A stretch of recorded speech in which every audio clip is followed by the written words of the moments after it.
Hey guys, tubaye mwaramutse abadukurikiye mwebwe mwese, tubibutse ko ari kuri Menya Umuco TV.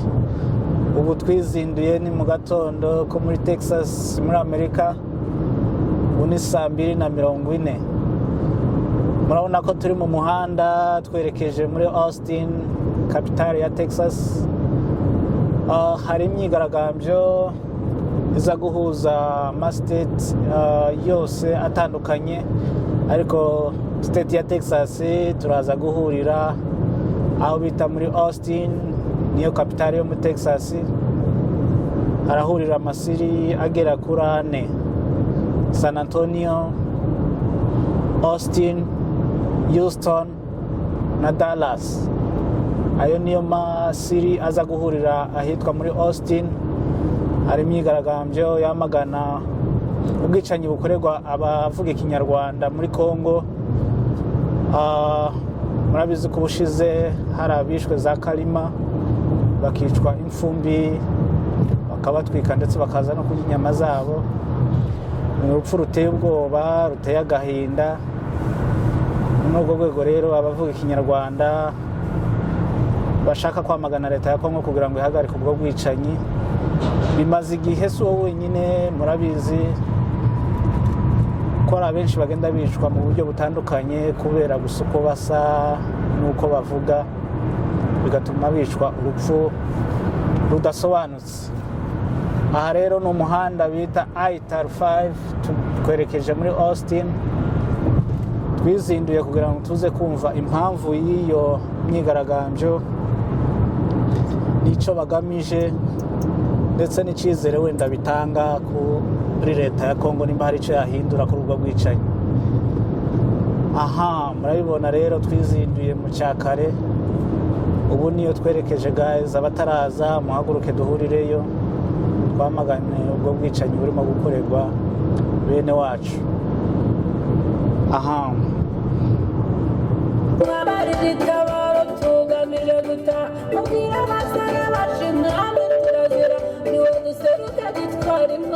turatabaye muri n'abazidahunga rwamaze kurema, bakundira ko musena mwabigize ingeso, mwamenye iryo bamaka mudafitiye amana ntimwashobora, nayo ikabana namwe ikiyubahisha. Mumbesheje agaciro, mumbeshe ishema,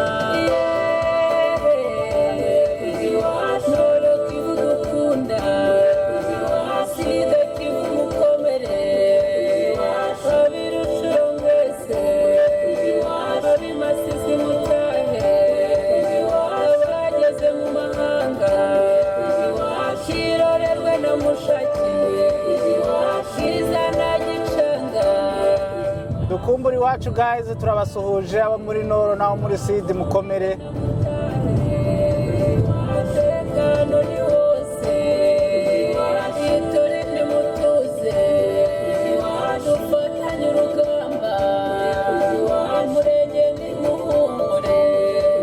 Murenge ni muhumure, ni igihe gito bigahinduka. Abibwira ko bazadukura mu gihugu, inzozi ntabwo bazabigeraho.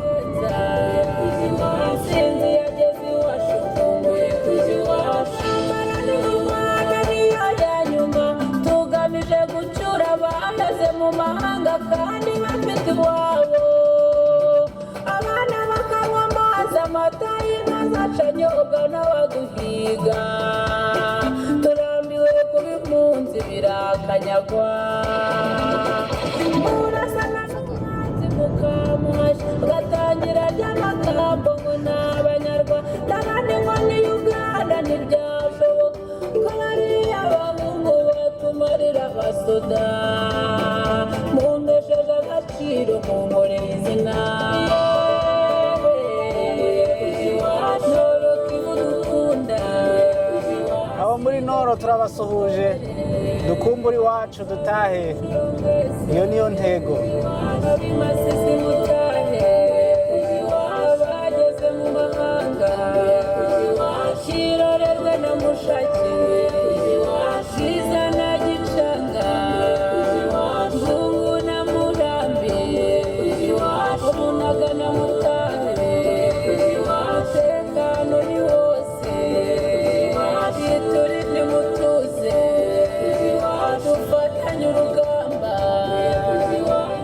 Bunagana igitondo ciza turabasuhuje abariyo kuri none.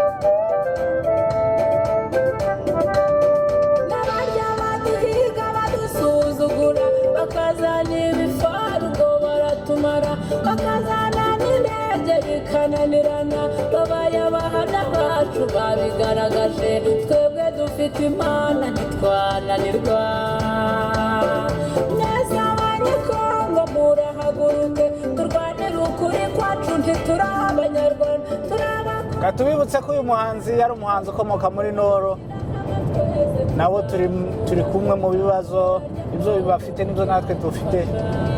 Umuhanzi wabashije gutekereza neza.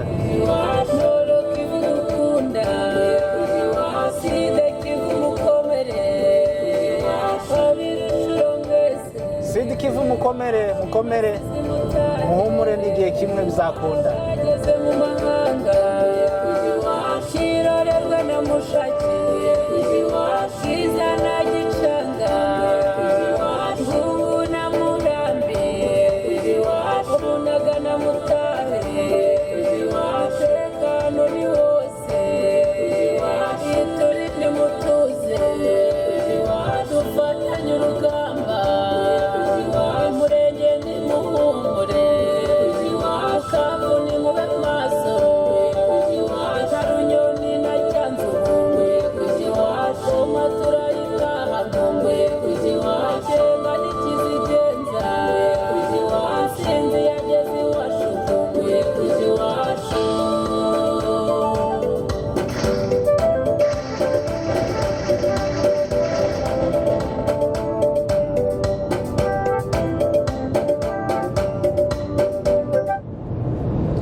Katubibutse ko n'ubundi ari kuri Menya Umuco TV twiyemeje kubagezaho ibikorwa bitandukanye, ibiganiro, amateka se.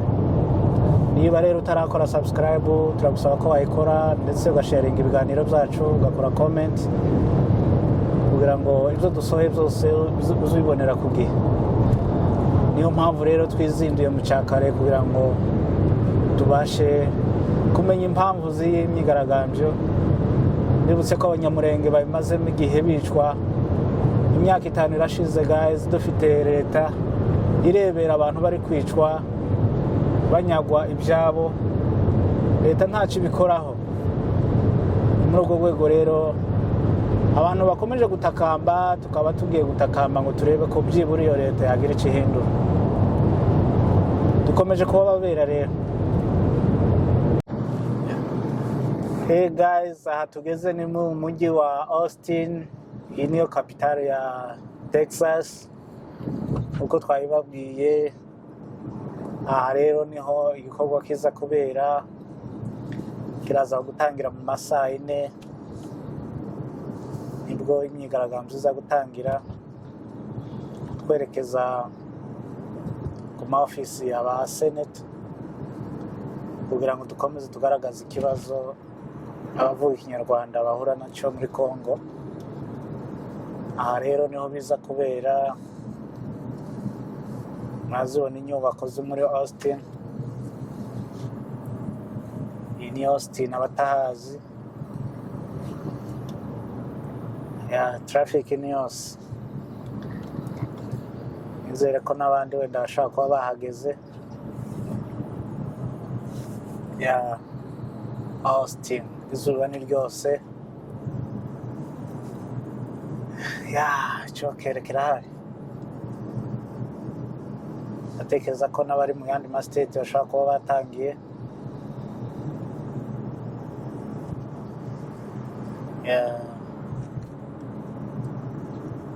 Austin.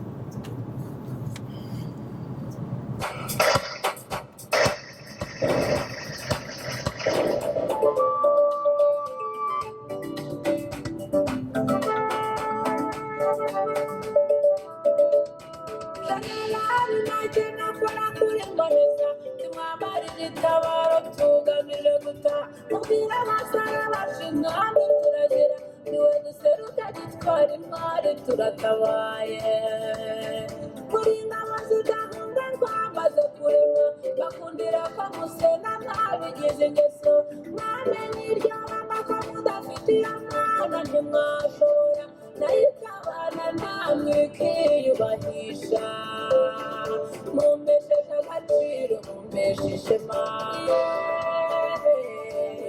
iwacu kibudukunda iwaside kibudukomere abirushuro mbese abimasisi mutane abageze mu mahanga kirorerwa na mushaki izana gicanga ngubu na murambi umunaga na mutare umutekano ni wose iturinde mutuze dufatanye urugamba umurenge ni muhumure mukambune mube maso karunyoni na cyanzurungwe kuziwacu maturayitana mungwe kuziwacenga n'ikizigenza kuziwasenze yageze iwacu mungwe kuziwacu amara ni mavana niya ya nyuma tugamije gucyura abaheze mu mahanga kandi bafite iwabo aguseka nuko muraho neza bavandimwe turabashimiye mwese abashoboye kwitanga mukaza muri iki gikorwa cyaduhagurukije twese nk'uko mubizi ubwoko bwacu bumaze igihe burimo kwicwa mu buryo bw'inzirakarengane amahanga yaraduhagurukiye arimo leta yacu ubwayo irimo itwica tumaze kubura abantu bagera hafi mu gihumbi tumaze kunyagwa amatungo yacu agera hafi 1/2 cya miliyoni y'inka zimaze kunyagwa tumaze gukomerekesha abantu batagira umubare abantu bacu bafungwa by'inzirakarengane nta cyaha bakoze bazira abo turi bo umuntu agafungwa azira gusa uwo ari we kubera ko ari abatutsi kubera ko ari abanyamurenge bakabarenganya bakabahohotera bakabica murabizi ubu ngubu dufite n'abandi benshi bafunzwe mu buryo bw'akarengane kubw'iyo mpamvu niyo mpamvu nyamukuru yatumye uyu munsi duhaguruka kugira ngo twamagane ako karengane kandi duhamagarire abantu bose yaba community international community baba abandi bose bashaka kutwumva kugira ngo buri muntu agire uruhare mu kugira ngo ubu bwicanyi buhagarare rero mu by'ukuri mwebwe mwese mwashoboye kuza iyo niyo ntego murayizi mwese niyo mpamvu yabahagurukije kandi n'abatwumva bose nyuma y'aha ngaha n'abatwumva ku mateleviziyo ku maradiyo atandukanye nta kindi kiduhagurukije ni ukurwanya akarengane ni ukugira ngo amahanga dufashe kubwira leta ya Congo kugira ngo ihagarike ubwicanyi imaze iminsi dukorera yifatikanya n'abamayimayi yifatikanya na Red Tabara yifatikanya na FDLR kugira ngo batsembe ubwoko bw'umututsi cyangwa ubwoko bw'abanyamurenge mu gihugu cya Congo mu by'ukuri nta kindi kiduhagurukije no kugira ngo turwanye ku karengane turwanye ubwo bwicanyi turebe kwijwi ryacu ryakumvikana kandi impamvu tubirwanyiriza muri kino gihugu ni ukugira nibwo ruhare rwacu nicyo twakora nk'abari hano tidushoboye kugenda hariya ngo turwane ariko ubwo twakora ni ugukora ubuvugizi kugira ngo ubwicanyi buhagarare rero turabashimiye mwese tugiye gutangira urugendo tuva hano tujya ku murwa mukuru wa state yacu ya Texas kugira ngo tubahe memo dufite hano kandi tunakomeze gutanga amakuru kuko mubibona aha ku byapa mwese turimo turarwanya discrimination turarwanya ikintu cyo kwica abatutsi turarwanya kwica abanyamurenge turarwanira uburenganzira bwa buri muntu wese bwo kubaho nk'abandi bose rero mu by'ukuri niyo ntego ubwo tugiye gutangira urugendo tuva hano ibindi turabikomerezaho mu nzira tugenda murakoze cyane kandi mukomeze no kwihangana turihanganisha ubwoko bwacu bwose aho bari kuri aka karengane tumaze igihe dukorerwa mu by'ukuri mukomeze kwihangana kandi buri muntu atagwanisha ubushobozi bwe kugira ngo aka karengane gacike Imana ibaho umugisha mwese murakoze reka dukomeze n'urugendo For Abanyamulenge. For Abanyamulenge. We need peace. We need justice. We need freedom. Stop killing us. We are tired. We are tired. Stop killing us. Give us peace. We need freedom. We need justice. For Abanyamulenge in Congo. No. Let's do it. Stop killing. Come on, churches can't Give us justice. Give us justice. Eh? Give us peace. Ya muzega amajwi yacu aradufasha. Kubariruka. tired. Akamabwira. We are tired. Mureke Stop twegera. genocide. Stop genocide. Stop killing us. Bro. Stop killing us. So little bit. Turindire bari abandi dusa nabagiye mu gikundi kimwe. Ngumuvuga. Keep going on. Go. You guys, mureka dusome amanuma patate ariyo tugenderaho. hariho abandi bantu bari So twebwe urumva turaja ruriya ruhande go hino. Ya kuri iriya entrance yino. Oh, nayo imeze mvuko. Ya iyo nyine aha niyo entrance kubera abantu kera bayisitara. None turaja ku yindi interest. Ya turakata gutya cyangwe. Ya. You have to hold You it. can just read them and we can repeat whatever. Okay. Turaca kuri uriya muryango wo hirya. Ya. Are you ready? Ya hano kera. Say no to Tutsi phobia. Ntose nico kintu. Being Tutsi is not a crime. Being Tutsi is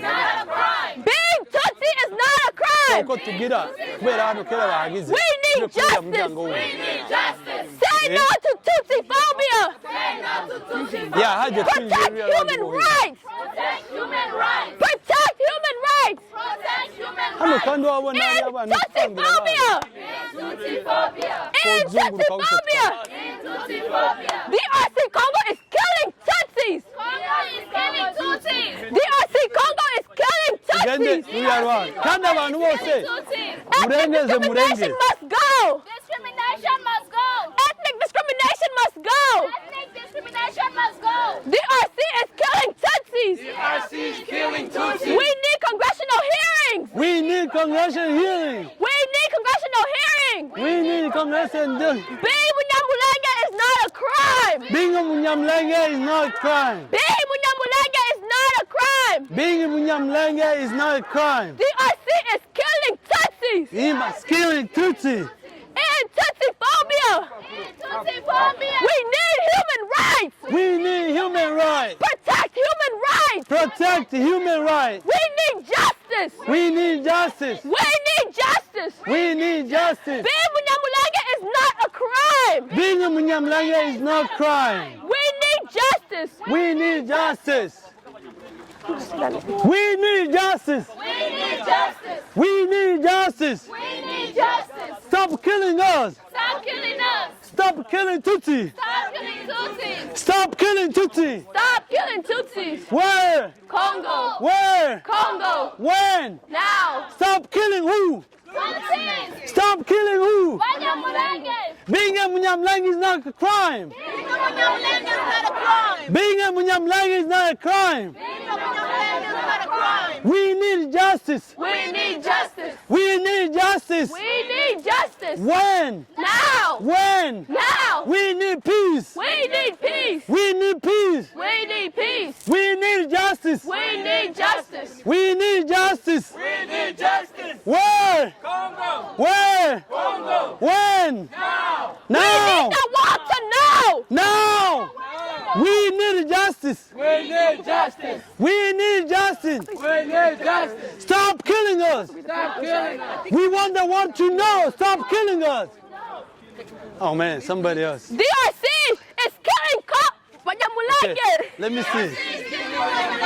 Stop the Tutsi phobia. Stop the Tutsi phobia. We stop Tutsi-phobia. We need the world to know. We need the world to know. We need the world to know. We need the world to know. Being Abanyamulenge is not a crime. Being a Abanyamulenge is not a crime. We need justice. We need justice. Stop Abanyamulenge killing. Stop Abanyamulenge killing. Being Abanyamulenge is not a crime. Being a Abanyamulenge is not a crime. The world needs to know. The world needs to know. Stop Abanyamulenge cleansing. Keep the protection of human rights. Keep protection of human rights. Keep the protection of human rights. Keep the protection of human rights. Being Abanyamulenge is not a crime. Being a Abanyamulenge is not a crime. Stop the killing. Stop the killing. Stop the killing. Stop the killing. We need congressional hearings. We need a congressional hearing. We need the world to know. We need the world to know. Justice for who? Abanyamulenge. Justice for who? Abanyamulenge. Stop the killing. Stop the killing. Stop genocide. Stop genocide. We need justice. Nitonde gatoya nyine indamwe tugiye kwa. Stop the killing. Twese twegerane. We need the world to know. We need the world to know. We need the world to know. We need the world to know. We need the world to know. We need the world to know. Stop killing Abanyamulenge. Stop killing Abanyamulenge. In Congo. In Congo. Let's go. Now. Now. Let's We go. need justice. We need justice. We need justice. We need justice. Stop killing Abanyamulenge. Stop killing Abanyamulenge. We need freedom. We need freedom. We need peace. We need peace. We need justice. We need justice. Stop the killing. Stop the killing. Stop the killing. Stop the killing. We want peace. We want peace. Stop genocide. Stop genocide. Stop genocide. Stop genocide. Stop the killing. Stop the killing. Save Abanyamulenge. Save Abanyamulenge. Save Abanyamulenge. Save Abanyamulenge. Save Tutsis. Save Tutsis. Stop genocide. Stop genocide. Stop the killing. Stop the killing. We need justice. We need justice for Abanyamulenge. Being a Munyamulenge is not a crime. Being a Abanyamulenge is not a crime. Being a Tutsi is not a crime. Being a Tutsi is not a crime. We need justice for Abanyamulenge in Congo. Stop killing us. We are tired. We need freedom. We need justice. We want peace in Congo. Now. Now. We need the world to know. Yeah. We need justice. Stop the killing. Stop the genocide. Inzandiko mwazandike ku Stop genocide. Williams. Okay, nukuzaga kabariho musabaga kugira office ye. We need congressional hearings. We need justice. We need justice. We need justice. We need justice. When? Now. When? Now. Where? Congo. Where? Congo. For who? Abanyamulenge. Being a Tutsi is not a crime. Being Tutsi is not a crime. Being a Abanyamulenge is not a crime. Stop hate crime. Stop hate crime. Stop hate speech. Stop hate speech. Stop hate speech. Stop hate speech. We need justice. We need justice. Justice for who? Abanyamulenge. Justice for who? Abanyamulenge. Umuntu wese akuremwo ibyo afite. Ya amatelefone ya. Kugira baraducekinga. Abanyamulenge. Justice for who? Tutsi. We need justice. We need justice. Stop Abanyamulenge cleansing. Stop Abanyamulenge. Stop Tutsi cleansing. Stop Tutsi cleansing. Stop ethnic discrimination. Stop discrimination. Stop ethnic discrimination. Stop ethnic discrimination. Being Abanyamulenge is not a crime. Being Abanyamulenge is not a crime. Stop Tutsi cleansing. Stop Tutsi cleansing. Stop Tutsi cleansing. Alright. Congo is killing and eating Abanyamulenge. Congo is killing, eating Abanyamulenge. Congo is killing and eating Abanyamulenge. Congo is killing, eating Abanyamulenge. Stop mass shootings. Stop. Stop killings. Stop killings. Being Tutsi is not a crime. Being a Tutsi is not a crime. Being Tutsi is not a crime. Being a Tutsi is not a crime. We need a congressional hearing. We need a progression hearing. We need a congressional hearing. We need a congressional hearing. Stop Tutsi phobia. Stop Tutsi phobia. Stop Tutsi phobia. Stop Tutsi phobia. Stop the genocide. Stop genocide. Stop the genocide. Stop genocide. We are tired. We are tired. We need freedom. We need freedom. We need freedom. We need freedom. We need justice. We need justice. Justice Abanyamulenge. Justice Abanyamulenge. Save Mulenge. Save Mulenge. Save Abanyamulenge. Save Abanyamulenge. Save Tutsi. Tutsis. Save Tutsi. We need justice. We need justice. We need justice. We need justice. Justice for who? Justice for who? We are writing this letter with a deep sense of regret and discretion to the sound of the...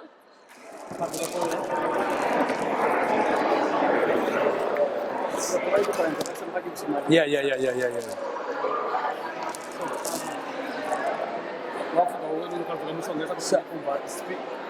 So right now we are going to hear the memo we brought. So we want everybody to pay attention. That's what we need. Go ahead. We are writing this letter with a deep sense of regret and desperation to sound the alarm about the unfolding ethnic cleansing targeting our community in the entire Hotness Plateau of South Kivu. This is now approaching its final stage. Since April 2017, a coalition of Mai militia and foreign armed groups with the complicity of elements of the Congolese military started slaughtering the Abanyamulenge community, leaving in Uvira, Mwenga, and Fizi in eastern DRC. The Abanyamulenge community to which we belong is a minority group originally from eastern DRC. Since the independence of the country of Congo in 1960, they have been victims of reoccurring attacks, human rights abuses, and discrimination for government and Mai militias. However, since 2017, there's prosecution has developed into a campaign of ethnic cleansing. Recent statistics from local sources show that 85% of Abanyamulenge villages have been destroyed, over 1,200 people killed. 90% of livestock have been raided, and children and women have been abducted and raped because of who they are, Abanyamulenge. Survivors from Abanyamulenge population have been kept under siege and camped for eternal displaced person IDP in Mwenke Gegera, suffering from hunger and insecurity. Escalation of ethnic cleansing after 4 years of concerted attacks by a coalition of Mai militias and foreign armed groups targeting the Abanyamulenge community in Bijambo, Minkeke, Minembwe, and surrounding areas. The northern territories of hot plateaus stretching from Katao, Kololo to Rombo have recently become the new theater of attacks. At the time of writing this letter, the area had been nearly totally cleansed of any Abanyamulenge presence, suggesting that Mai coalitions have been succeeding in this ethnic cleansing. Hiding in bushes, tracked by assassins, the latest wave of attacks have created a human disaster whereby those fleeing the attack, including women, men, and children, old and young, are forced to walk more than 50 kilometers in hospital environments with no assistance and with a constant fear of extermination. Many are stranded in Gwangera with no assistance and limited security guarantees.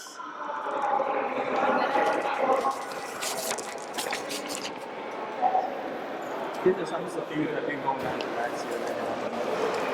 On the 16th of March, my Bamaganye went to an internet attack. This attack killed 4 people, including an elderly. They proceeded to burn 3 villages, Kageregeri, Gahundwe, and Kwikombe. Attacks intensified in the beginning of April when the attacks burned villages of Mataba and Gashero on the 9th of April 2001. Several other villages, including Marungu 1 and Marungu 2, as well as Murambi, Gitembe 1 and 2, Rukuka, Gahusi, and Vijingu, were attacked and burned the following days. On the 21st of April 2001, 4 other villages, namely Kanyamuhungu, Kageregeri, Mugono, and Virindiro, were attacked and burned. And on the 23rd of April, 16 villages that had served as refuge for the fleeing and distressed Abanyamulenge population were destroyed in a single day. This pushed survivors on slopes of the Hatu Plateaus, the Ruzizi Plain, where most of them were currently stationed and in hospital conditions. People are hungry and also seeking for safety. The latest attacks have claimed several dozens of lives, and the whereabouts of many members of our communities are still unknown. People are living in bushes and constantly retreating away from the enemies, where people are being attacked and killed for who they are. The survivors who have fled the entire area have also lost their position, things to eat, their herbs and cattle and small livestock which were looted by the attacking Mai Mai and the Red Tabara groups. Volume is very low. Next.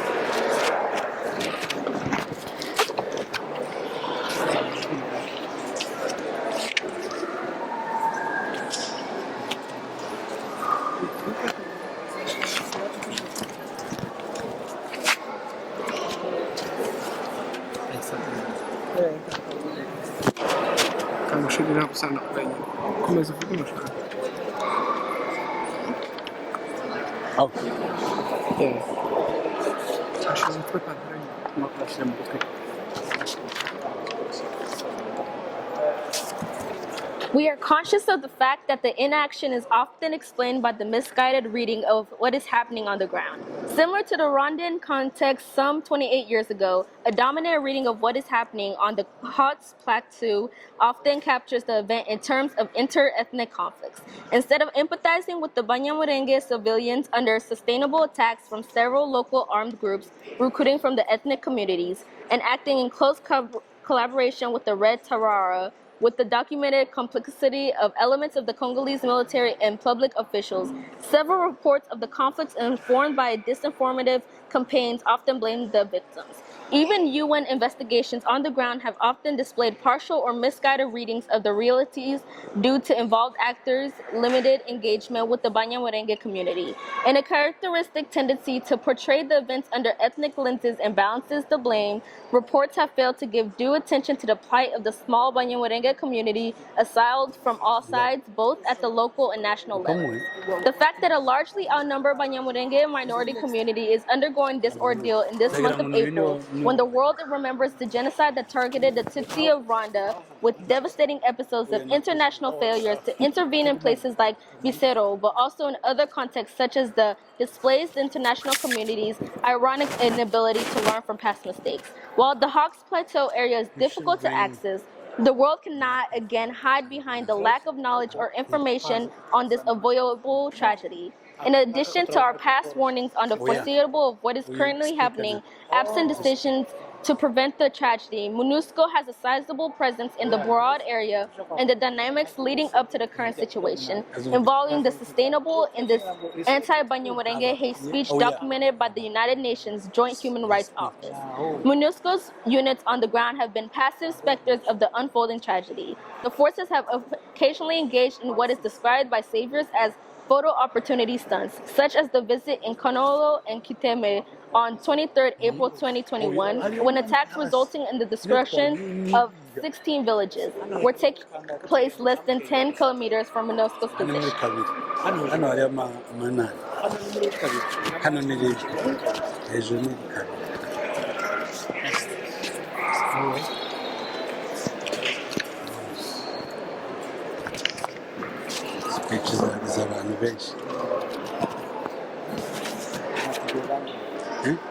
Mahoro Peace Association members are from the Abanyamulenge community living in the U.S. They have been affected by what is going on in DRC. Every member has lost someone, a relative, in the ongoing ethnic cleansing. Members have lost all their livestock for which their families worked generations for. Psychologically, members need support as some of them are suffering from depression and stress related diseases. Furthermore, we have thousands of displaced relatives relying on our major income to make a living in their displacement camps. We are asking for your moral, psychological, and advocacy support.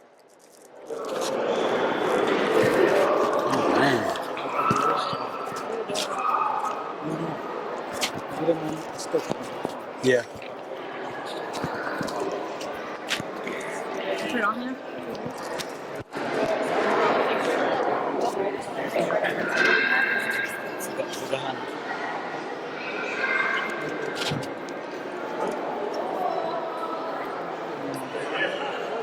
Can I hold it? Hmm? Despite past failings, we remain hopeful that it is not too late to act decisively to alleviate the suffering of the Banyamulenge community in the DRC, and we are requesting that the United States support our demand for a U.S. congressional hearing by calling and writing to the U.S. House of Representatives Foreign Committee to grant a hearing in the ethnic cleansing of the Abanyamulenge community in the DRC. Take urgent and decisive action to influence the international community to take a stand and stop the killing, the looting, and the ongoing. Nshuti bakunzi bakurikiye Menya Umuco TV, tubibutse ko turi muri Austin. Twahamagaje abakuru b'amasiri. Uyu mubona hano imbere yacu ni umukuru wa siri ya Austin. Turagira ngo tumubaze impamvu bari hano muri no myigaragambyo kubera ko bazindukiye mu myigaragambyo utweje mu masaha 8 barimo kwigaragambya. Muyobozi tuguhaye umwanya kugira ngo banze wibwira abadukurikiye. Banyita Jean d'Amour Muhoza, ndi perezida wa mutualité y'Abanyamulenge cyangwa se communauté y'Abanyamulenge Austin. Hanyuma urakoze cyane ku kibazo cyizubajije, ikibazo uvuze uti niki cyatumye tuzinduka tuza hano amasaha arenga 5 twicaye hano. Icyatuzinduye kuza hano twagize ngo twari tugize igihe twabisabiye n'uburenganzira, barabutwemereye, twanabonanye n'abaseneta, twabonye n'abakongress. Icyatuzanye rero kwari ukwamagana ubwicanyi buri gukorerwa Abanyamulenge muri Congo. Mugize igihe mubibona ko hari Abanyamulenge barimo barapfa, harimo n'abavandimwe twese abatutsi muri Congo barimo baricwa. Rero icyatuzanye ni ijambo ryo kwamagana no kugira ngo tugeze aho ijwi rigomba kugera kuba Congress. Twagize n'amahirwe tubonana n'umukongress witwa Dona, yatwemereye ku ijwi ryacu n'inyandiko twamwandikiye azazigezaho bigomba kugera mu bubanyi n'amahanga. Rero icyatugejeje hano, icyatuzanye hano, icyatuzinduye, igitumye tugize aya masaha hano, twagira ngo ijwi ryacu rigeraho rigera kugira ngo haboneke influence zishobora kugeraho zigera, hanyuma kugira ngo ubwicanyi n'urwango n'imvugo nyandagazi zo kwica ubwoko zihagarare. Urakoze cyane muyobozi, kubera ko twatinza hano umwanya munini, ndagusaba gusa ko watanga message imwe kugira ngo tuze gusoza. Message natanga nuko Abanyamulenge kwiyumvisa, bahindura, bakongera bagatekereza, bakiyumvisa icyo bari cyo, bagahaguruka kwamagana iyi mvugo irimo irakoreshwa muri Congo na leta ya Congo. Iri mvugo irimo irakoreshwa n'abamayimayi n'abaredi tabara na za FDLR, bagahaguruka bakamagana iyi mvugo, ubu bwicanyi buri gukorwa, kugira ngo twese tubufatikanye dusenyere umugozi umwe, tuve mu magambo y'abatubwira ibindi. Ntabwo turi muri logique ya appellation na notation y'icyo turi cyo, ariko icyo tubwira Abanyamulenge ni ukugira ngo bahaguruke baje imbere, basenyere umugozi umwe, bamenye ikibazo kitwugarije, ndetse bamenye n'uburyo kitugomba gushira hamwe tukakigwanya tuvuye inyuma. Ndetse Umunyamulenge wese aho afite umwera cyangwa undi uwo ari we wese, amwegera mubwire kino kibazo, amuha inyandiko, amusobanurira ibiri kuba hariya, bityo twese dusenyera umugozi umwe. Murakoze cyane muyobozi, amahirwe masa. Dufite undi muyobozi wa siri ya San Antonio, turagira ngo tumubaze amagambo abiri hanyuma tuze gusoza igikorwa cy'uyu munsi. Muyobozi, turagusaba ko wabanza kwibwira abadukurikiye. Nitwa Safi Masengo, nkaba ndi umuyobozi w'umujyi wa San Antonio hano Texas. Tubasanze hano kuri no nyubako, murimo murakora iki, mwaje gukora iki? Ngaha turi ni kuri capital yacu ya Texas, twaje kuvugira ubwoko bwacu cyangwa se kugaragariza amahanga uburyo ubwoko bwacu buri kwicwa muri kiriya gihugu cya Congo. Yego. Ubwo message mwayitanze, muri zera ko iyo message hari impinduka zabaho? Yego, message twayitanze, twabonanye n'umuyobozi umwe muri aha ngaha, umukongress, twabonanye kandi turizera ko hari umusanzu bizatanga, kubera ko yatwijeje ko ijwi ryacu cyangwa se amagambo twamubwiye ko bazagira icyo babikoraho. Ijambo rimwe gusa waha bene wacu b'Abanyamulenge? Ijambo twaha bene wacu nuko Abanyamulenge twese turi umwe, so ijwi ryacu, ijwi ryanje, ijwi ry'undi rifite akamaro kanini cyane, kubera ko ubumwe bwacu nibwo bwatuma ijwi ryacu ryumvikana cyane. Bityo rero abantu bose Umunyamulenge wese ahari ategerezwa nitutivugira nta bandi bazatuvugira. murakoze murakoze cyane tubifurije amahirwe